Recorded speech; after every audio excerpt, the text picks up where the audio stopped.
Nalaman ko may cancer ako noong 2001. Nasa Amerika kami noon ng mama ko, siya yung may sakit. Unfortunately, for me, ako pala yung may sakit, hindi siya.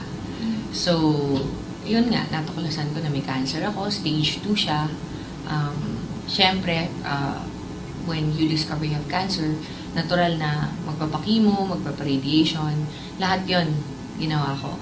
Pagkatapos, isa sa matinding side effect ng chemotherapy is bumabagsak yung immunity sa katawan mo. So, talagang prone ka sa sakit and everything.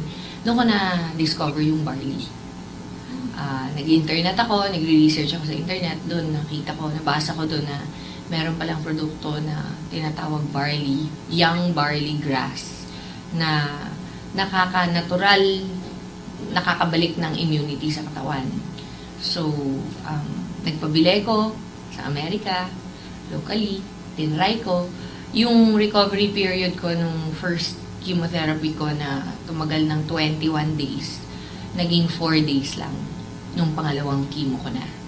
So, sa sobrang bilib ko sa product, yun, nag-research hanggang sa everyday ko na siya tinake.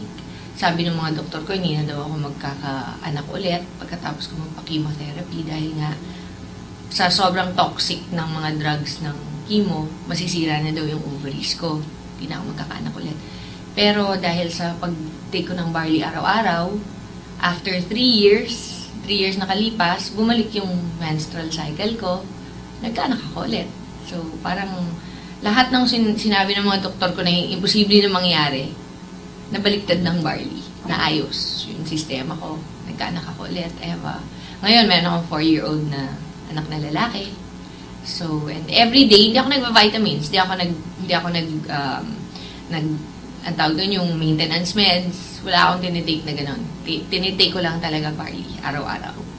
So, syempre, kahit paano, tao lang naman ako, hindi ko naman sasabihin na kahit kailan hindi ako nagkakasakit. Pero, magkasakit man ako, ina-up ko lang yung dose ng barley, nakukontra siya kaagad.